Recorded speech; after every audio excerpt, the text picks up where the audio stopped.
हम आज ये देखेंगे कि अगर आपने होम स्कूलिंग करनी है तो वो कौन सी कैरेक्टरिस्टिक्स होंगी जो एक मदर के अंदर होनी चाहिए, या अगर एक कोई फादर होम स्कूलिंग करवा रहा है तो उसके अंदर कौन सी कैरेक्टरिस्टिक्स होनी चाहिए जिससे वो बहुत आसानी से करवा सकता है होम स्कूलिंग। मैं अभी तक पेरेंटिंग और इन सारी चीज़ों को लेकर इसीलिए चल रही थी कि अगर आप इन चीज़ों के ऊपर फोकस कर लें तो कह लें कि 50% होम स्कूलिंग आपकी इजी हो जाती है, वरना वही मार धाड़, वही चीखम चढ़ा जो हम स्कूल के साथ भी कर रहे होते हैं तो उस बच्चे के लिए बहुत मुश्किल हो जाता है इस बात को एक्सेप्ट करना कि एक तो मैंने सारा दिन घर भी रहना है और मुझे उसी तरह डांट मार पड़ती रहनी है, तो मतलब क्या फ़ायदा। मैं दोस्तों से भी नहीं अगर मिल रहा स्कूल जाकर, और कोई वो भी नहीं हो रहा, कोई घर से बाहर भी नहीं मिल रहा। लाइक उसने एक 24/7 एक माहौल में रहना है जिसको आपको उसके लिए फिजिबल बनाना पड़ेगा। को फिजिबल बनाने के लिए आपने जो कैरेक्टरिस्टिक्स अपनानी है उसके बारे में बात कर लेते हैं। पहली कैरेक्टरिस्टिक्स ये कि कमिटमेंट होनी चाहिए। आप अपने साथ कमिटमेंट करेंगे कि मैंने बच्चे को पढ़ाना है। आपने अपने आप से और बच्चों के साथ मुखलिस होना है। आपने बच्चों को इसलिए नहीं पढ़ाना कि कल को वो नौकरी करके आपको जो है वो कमा के ला के देंगे। आपने उनके साथ मुखलिस होना है। आपने ये जो खुलूस का रिश्ता है ना उसको कायम करना है कि मैं अल्लाह के लिए बच्चों के साथ मुखलिस होंगी और अल्लाह के लिए मैंने बच्चों की तरबियत करनी है। आपने उनको जिम्मेदारी समझना है जिसका आपने जवाब देना है। वो आपके ऊपर जिम्मेदारी है, वो आपके ऊपर बोझ नहीं है। जिम्मेदारी एक ऐसा वर्ड है जो आप एहसन तरीके से निभा सकते हैं, लेकिन अगर आप इधर बोझ का वर्ड यूज़ करेंगे तो ये बात याद रखें कि आप होम स्कूलिंग तो बिल्कुल भी नहीं कर सकते हैं। सो आपने मुखलिस होना है अल्लाह के लिए। आपने जिम्मेदारी समझना है उसको कि मैंने इनको तैयार करना है, एक बेहतरीन मुसलमान बनाना है, और उसके बाद मैं ये होम स्कूलिंग कर सकती हूँ। आपने इसलिए नहीं, देखिए हमने अगर होम स्कूलिंग की चॉइस की है ना, चूज़, तो वो इसीलिए की है कि स्कूलों में जो वो कॉपियाँ और पेंसिलें और किताबें भरते हैं ना, उससे बढ़कर मुझे कुछ करना है। अगर तो आपकी ये सोच नहीं है तो फिर आप स्कूल भेज दें। स्कूल वाले बहुत अच्छी कॉपियाँ भरवा लेते हैं, उनको बहुत अच्छी टेक्टिक्स आते हैं, बहुत ट्रेन टीचर्स वहाँ पे मौजूद होते हैं अपनी अपनी फील्ड के, वो ज़्यादा अच्छे तरीके से बच्चों से कॉपियाँ भरवा सकते हैं। सो आपने कमिटमेंट करनी है कि आपने ये जिम्मेदारी को एहसन तरीके से निभाना है और आपने अल्लाह से इसका अजर लेना। सेकेंड पॉइंट आ जाता है कि आपने नॉलेजेबल होना है।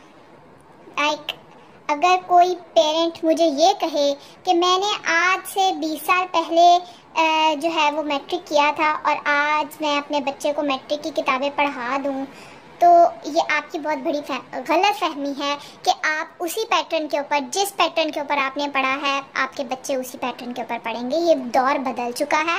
आपने अपने आप को नॉलेजेबल बनाना है। आपने खुद पढ़ना शुरू करना है और आपकी कुरान के ऊपर ग्रिप होनी चाहिए कि आप बच्चों को कुरान से मिसालें दे सकें। आपको बच्चों को सिखाने के लिए किताबों के ऊपर ग्रिप होनी चाहिए।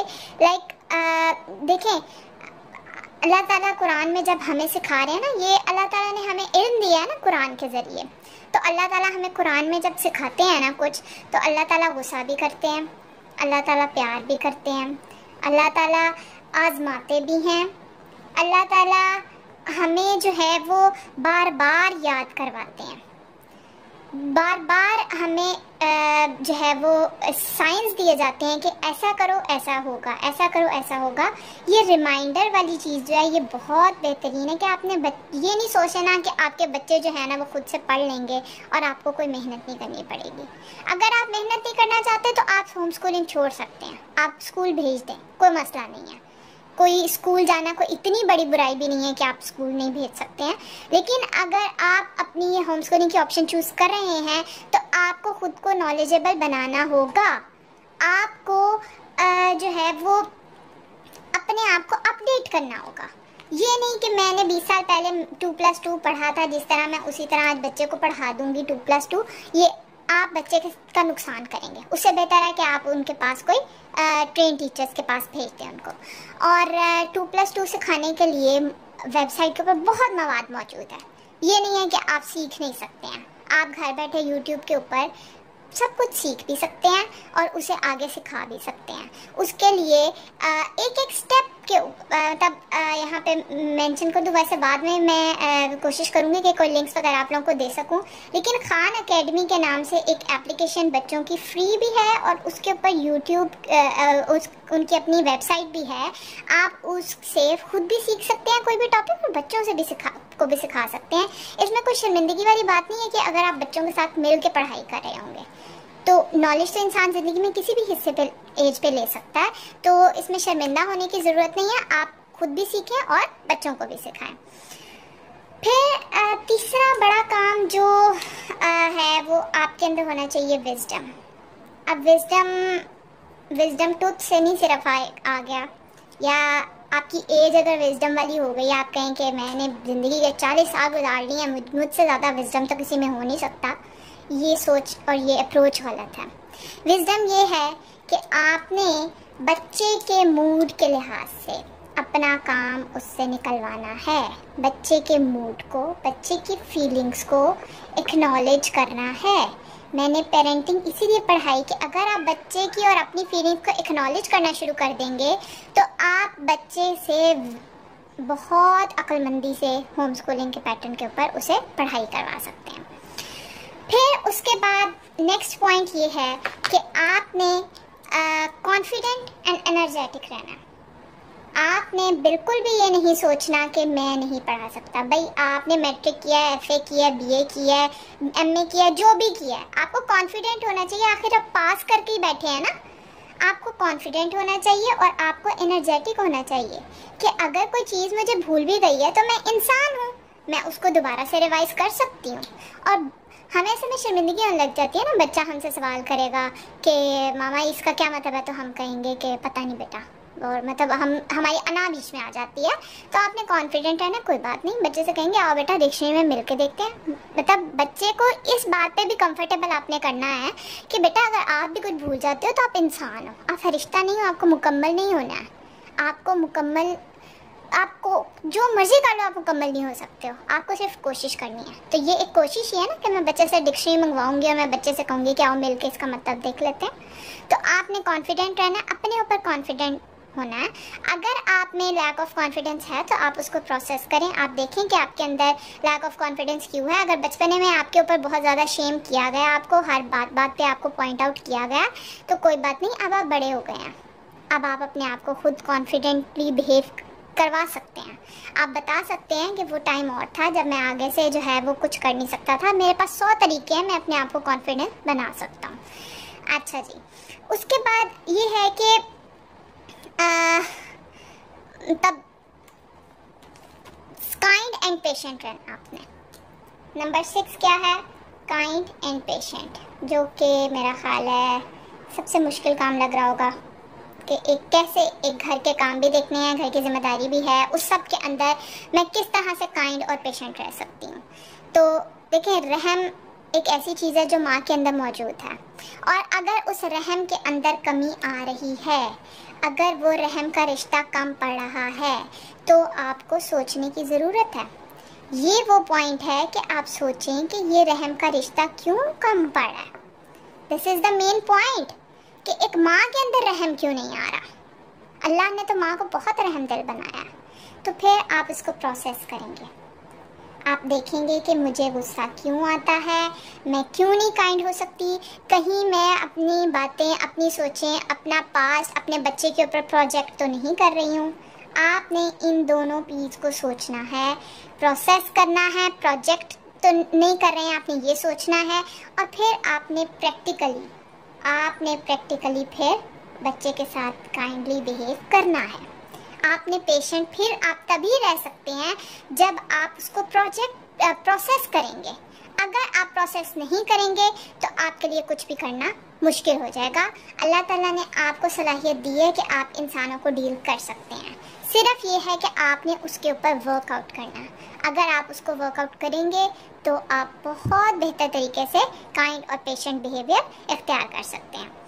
अच्छा सॉरी, ये 5th पॉइंट था। 6th पॉइंट अब आते हैं।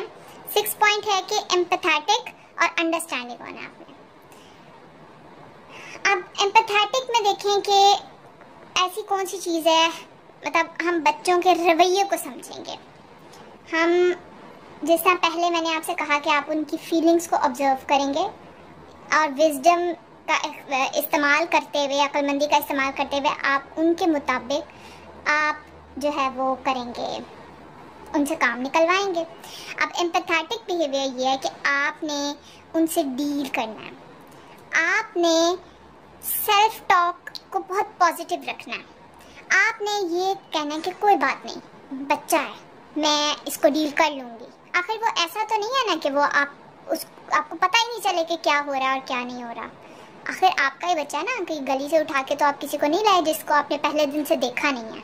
आप उसके एक एक रवैये को जानते हैं, आप जानते हैं कि मैंने उसको किस तरह से पाल पोस के बड़ा किया है। आपको पता है कि वो किस वक्त में क्या सोच सकता है, क्योंकि आपने एक एक दिन एक एक लम्हा उसके साथ गुजारा है।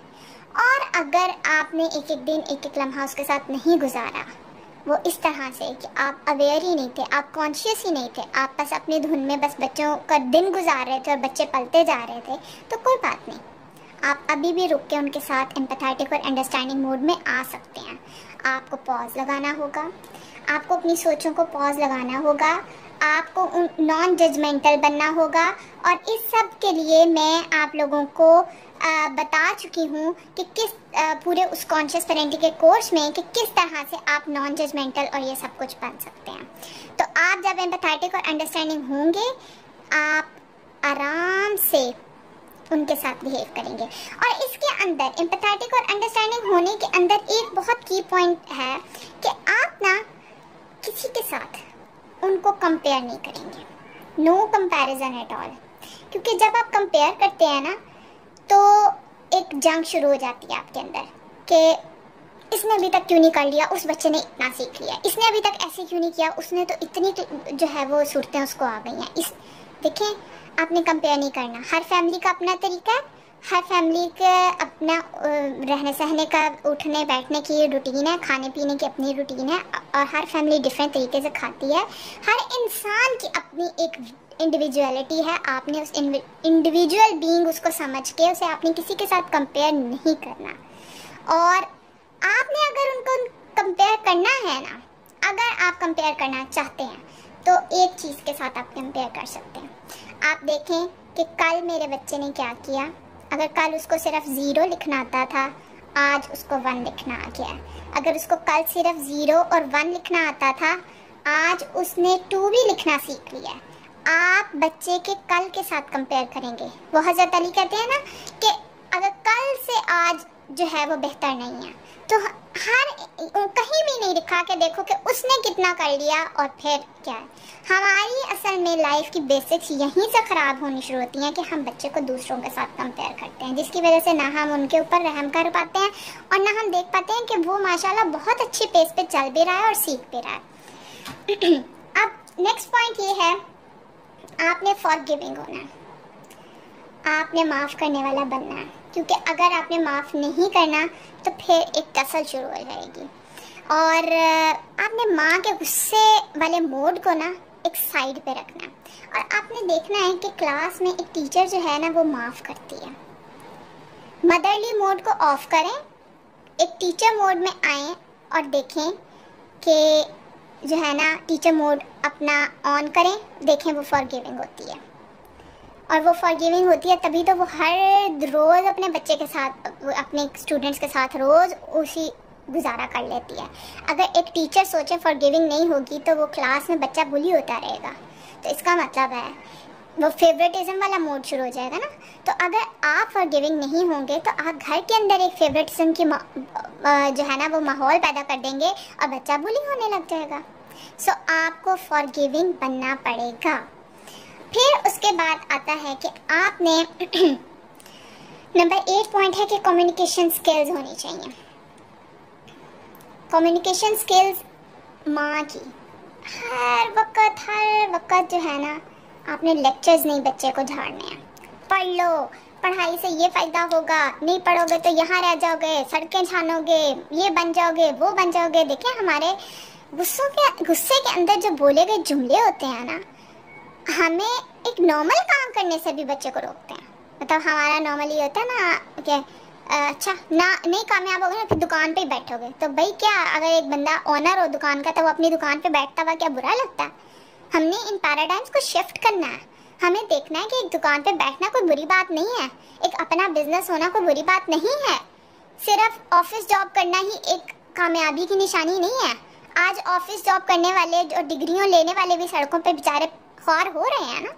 तो आपने अपने इस पैराडाइम को शिफ्ट करना है, आपने अपने जुमलों के ऊपर गौर करना है, आपने कम्युनिकेशन स्किल्स को अपनी बेहतर करना है। कम अल्फाज में बच्चों के साथ इफेक्टिव वर्ड्स यूज करने हैं।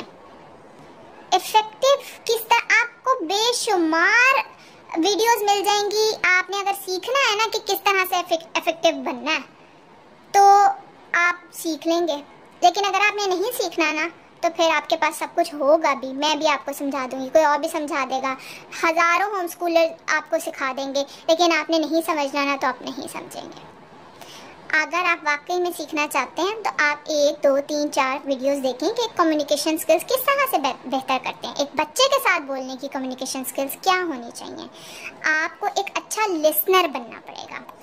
आपको सिर्फ बच्चे को सुनाना नहीं है, आपको सिर्फ हर वक्त ऑर्डर नहीं पास करने हैं, आपने एक बेहतरीन लिसनर बनना है। क्योंकि जब आप बेहतरीन लिसनर बनते हैं, नबी सल्लल्लाहु अलैहि वसल्लम के इस तरीके पे चलते हैं, आप मुतवज्जे होते हैं बच्चे की तरफ, आप उसको देख रहे होते हैं, समझ रहे होते हैं, उसकी फीलिंग्स को एक्नॉलेज कर रहे होते हैं, आप देख रहे होते हैं वो पीछे से कहाँ से आ रहा है, आप उसको अंडरस्टैंड कर रहे होते हैं, आप उसको लिसन कर रहे होते हैं, तो फिर आपको पता चलता है कि अच्छा मेरे बच्चे की पर्सनैलिटी ये है, मेरे बच्चे के पैराडाइम्स ये हैं, मुझे उसको किस तरह से डील करना है।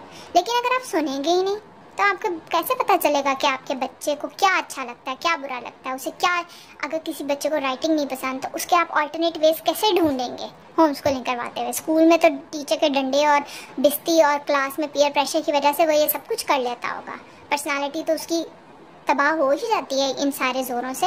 लेकिन अगर एक माँ ये समझ ले कि मुझे उसको सुनकर समझ कर उस तरह से लेकर चलना है। सब मेरे बेटे को राइटिंग बिल्कुल नहीं पसंद, उसको बहुत उलझन होती है, अब राइटिंग तो करवानी है, राइटिंग के बगैर तो वो कैसे लिखेगा।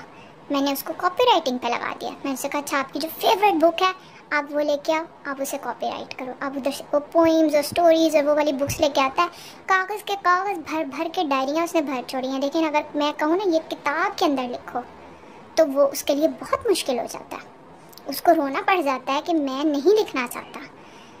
और जो है क्या कहते हैं, मैं फिर क्या करती हूँ, मैं कहती हूँ अच्छा ठीक है मुझे पंक्चुएशन सिखानी है, मुझे सेंटेंस मेकिंग सिखानी है, मैं उसकी कॉपी राइटिंग के अंदर सिखा दूँगी उसको। मुझे उसको ग्रामर सिखानी है, मैं उसको उस तरह से सिखा दूँगी जिस तरह वो सीखना चाहता है। यही तो फ़ायदा है होम स्कूलिंग का। तो आपने कम्युनिकेशन स्किल्स जो है वो लिसन करके सीखनी है। नंबर 9 ये कि आपने ऑर्गेनाइज्ड होना है, ऑर्गेनाइज्ड एंड डिसिप्लिन। देखें ऑर्गेनाइज्ड और डिसिप्लिन से ये होगा कि आपका वक्त जो है वो कम लगेगा और आप कम वक्त में बेहतरीन काम कर सकेंगे। स्कूल में क्या होता है, ऑर्गेनाइजेशन एक होती है ना पूरी, टीचर्स और डायरीज ये वो सब एक ऑर्गेनाइज्ड वे में पड़ा होता है। आप घर के अंदर इसको ऑर्गेनाइज्ड वे में करेंगे। ये नहीं किताबें जहाँ बच्चों ने फेंकी हैं वहीं उठ के तो वो चले गए हैं और जी अगले दिन भी वहीं पड़ी हुई हैं। इस तरह से जब बज़ाहिर गंद नज़र आएगा बच्चों के लिए पढ़ना मुश्किल हो जाएगा और बहुत ज़्यादा वक्त लगेगा। उसको पेंसिल नहीं अपनी मिल रही होगी, उसको अपना शार्पनर नहीं मिल रहा होगा। आपने देखना है कि सफाई अगर निस्फ ईमान है तो फिर आपको उसके मुताबिक अल्लाह ताला का फैक्टर बीच में लेकर आना है, नबी सल्लल्लाहु अलैहि वसल्लम का फैक्टर लेकर आना है। आपने बच्चे को बताना है कि बेटा सफाई निस्फ ईमान क्यों है। जब हम बाहर से साफ होते हैं तब हम अंदर से साफ हो सकते हैं। अगर बाहर भी गंद होगा तो हमारे अंदर भी गंद रहेगा। तो आपने बच्चे को डिसिप्लिन और ऑर्गेनाइज वे में, क्योंकि अगर आप खुद नहीं ऑर्गेनाइज और डिसिप्लिन होंगे तो बच्चे कभी भी नहीं हो सकते हैं। बच्चे का तो काम है गंद मचाना, लेकिन वो इस दुनिया में आया है, उसने सीखना किससे है? ऑफ कोर्स पेरेंट्स से सीखना है। अगर आप भी गंद मचा के रखेंगे तो बताएं कौन सिखाएगा उनको? गली के लोगों ने, मोहल्ले के लोगों ने आकर तो नहीं आपके बच्चे को सिखाना कि बेटा डिसिप्लिन क्या चीज़ होती है। आपने उसको वैसा बनकर दिखाना है, आपने अपनी लाइफ को डिसिप्लिन्ड वे में करना है। 10 ये है कि फ्रेंडली, आपने फ्रेंडली रहना बच्चे के साथ, लेकिन फ्रेंड्स बनते बनते ये नहीं करना कि आपने फर्म बिहेवियर छोड़ देना। आपने फ्रेंडली भी होना है, लेकिन फर्म बिहेवियर आपका होना चाहिए। आपको पता होना चाहिए, आपके बच्चे को पता होना चाहिए कि माँ हमारी बात सुनती है, माँ हमारी बात समझती है, सब कुछ है, लेकिन उसके नो का मतलब फिर नो ही है। आपने अपनी जान नहीं छुड़ानी है कि अच्छा बच्चे के टेंट्रम से मैं बच जाऊँ, बच्चे के रोने धोने से मैं बच जाऊँ, मैं फर्म नहीं होंगी। अगर आपने कोई असूल का बना लिया है तो आपने उसको असूल रखना है। अगर आपने बच्चों के साथ ये डिसाइड कर लिया ना कि रात को सोते हुए मैं आपको स्टोरी सुनाऊंगी, तो फिर आपने उसके ऊपर स्टोरी सुनानी है। फिर चाहे आपके बर्तन भी गंदे हो, चाहे आपके कपड़े भी गंदे हो, चाहे जो भी गंदा हो, आपने वो 5 मिनट स्टोरी सुनानी है और फिर उसके बाद कुछ करना है। टाइम टेबल स्कूल में इसीलिए होता है ना, घंटी बजने का क्या मकसद होता है कि एक फर्म बिहेवियर होता है।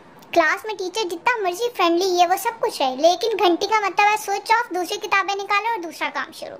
तो आपने अपने इस बिहेवियर को फर्म रखना है कि अच्छा ठीक है, मैंने अगर कुछ कहा है और जो है वो करना है तो मैंने ज़रूर करना है। और फ्रेंडली आप इस तरह बन सकते हैं, आप अपना सर्कल टाइम रख सकते हैं बच्चों के साथ। आप बच्चों के साथ मिल के जो है, अगर बाप नहीं भी अवेलेबल, इस होम स्कूलिंग में अगर आप लोग ये सोचें ना कि बाप आपको हर वक्त अवेलेबल होगा तो मैंने होम स्कूलिंग करनी है, तो देखें जब आप स्कूल भेजे होते हैं ना तब भी बाप अवेलेबल नहीं होते हैं।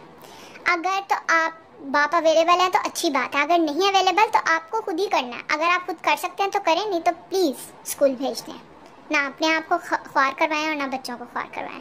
तो अगर आप वाकई में इरादा रखते हैं कुछ करने का, आप फ्रेंडली बिहेवियर कर सकते हैं, आप उनके साथ सर्कल टाइम कर सकते हैं। अगर जॉइंट फैमिली सिस्टम में रहते हैं, कोई दादा दादी के साथ मिल के सर्कल टाइम हो सकता है, कोई भी स्टोरी हो सकती है, कुछ भी, कोई ओंगी बोंगी जो मर्जी, बस बात यह कि बच्चे स्टोरी सुनते हैं, आपने उन्हें स्टोरी टेलिंग ज़रूर करनी है। अच्छा जी, फिर उसके बाद 11वां पॉइंट ये है कि आपने अपने आप को एक रोल मॉडल समझना। देखें, अगर आप रोल मॉडल नहीं बनेंगे बच्चे के लिए तो फिर बच्चा कहाँ से सीखेगा? क्लास में, स्कूल में जाके तो वो टीचर से सीख आता। जो आप अपने बच्चे से करवाना चाहते हैं ना, वो बन के दिखा दें। मैं मतलब 100% इस बात की गारंटी दे सकती हूँ कि जो काम आप करते हैं ना, आपका बच्चा वो करेगा ज़रूर। चले 100 नहीं देती, 99% दे देती हूँ। ऐसा नहीं हो सकता कि एक माँ बाप कुछ कर रहे हैं और बच्चा वो करेगा नहीं। अब उसमें 99% मैं ये 1% इसलिए छोड़ रही हूँ कि हज़रत नूर बहुत अच्छे थे, लेकिन उनकी औलाद नहीं सीखी थी, उनकी औलाद ने वो सब कुछ नहीं किया था। इसी तरह फ़िरौन बहुत बुरा था, लेकिन उनके अंडर पलने वाला हज़रत मूसा जो थे वो बहुत बेहतरीन इंसान बने थे। तो वो 1% का मार्जिन दे देती हूँ, लेकिन 99% बिहेवियर वो होता है जो बच्चा आपसे सीखता है। बच्चा आपकी अक्कासी करता है। आप जिस तरह उठते हैं, जिस तरह बैठते हैं। बच्चे क्यों बड़ों के जूते पहनना चाहते हैं? क्योंकि उन्हें वो अट्रैक्ट कर रहे होते हैं, उनके लिए वो मिसाल होती है। अगर आप घर में आपने कोई लर्निंग मोड नहीं रखा हुआ, आप खुद नहीं कभी किताब खोल के पढ़ते, आपका बच्चा कहाँ से देखेगा कि किताब पढ़ना अच्छी बात है? उसे तो पता है कि मोबाइल पे बैठे रहना अच्छी बात है, उसे तो पता है टीवी के आगे बैठे रहना अच्छी बात है। तभी तो हमारे माँ बाप ये कर रहे हैं। अगर आप ये सब कुछ नहीं कर रहे तो ऑफ कोर्स वो भी, उसे पता ही नहीं होगा कि अच्छा ठीक है, वो बाहर से तो नहीं उसने अभी सीख के आना ना, होम स्कूलिंग में उसने दोस्तों से तो नहीं बातें सुन के आनी, सीख के आनी। कज़न से बेशक मिलता है, लेकिन जो चीज़ वो घर में जो सुबह से लेकर शाम तक देखता है वो उसको ज़्यादा अट्रैक्ट करेगी या बाहर की चीज़? तो आपने उसको रोल मॉडल बन के दिखाना है। और लास्ट पॉइंट इधर ये होगा कि लास्ट पॉइंट ये है कि आपने क्रिएटिव एंड इनोवेटिव रहना है। आपने मुझसे वे शक्ल के साथ बिल्कुल भी नहीं बच्चे के साथ बैठना। आप अगर अपने लिए तैयार नहीं होते ना तो ना हो। आप गौर करें कि जब आप स्कूल में पढ़ते थे तो जो टीचर अच्छी तैयार होकर साफ़ सुथरी आती थी ना, आपका दिल भी करता था उससे पढ़ने को।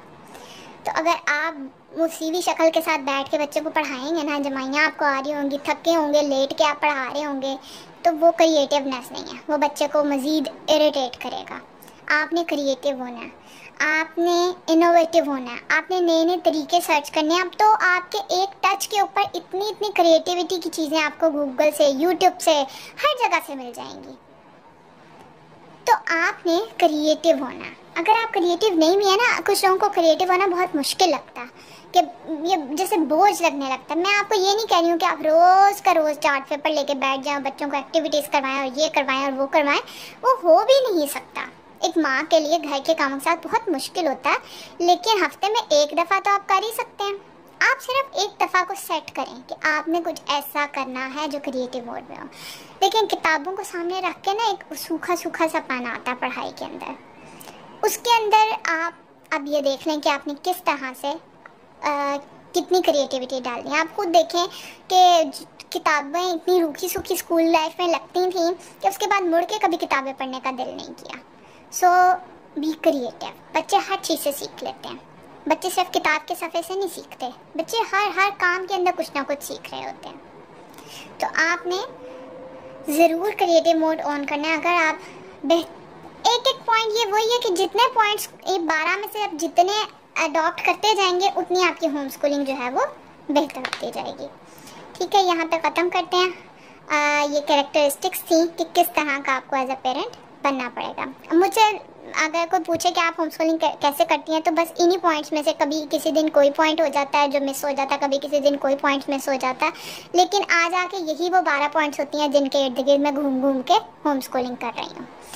सो होम स्कूलिंग इसका नाम नहीं है, एक दफ़ा दोबारा रिमाइंड करवा रही हूँ, होम स्कूलिंग इसका नाम नहीं है कि आपने कॉपी पेंसिलें और कागज़ भरवाने हैं बच्चों को।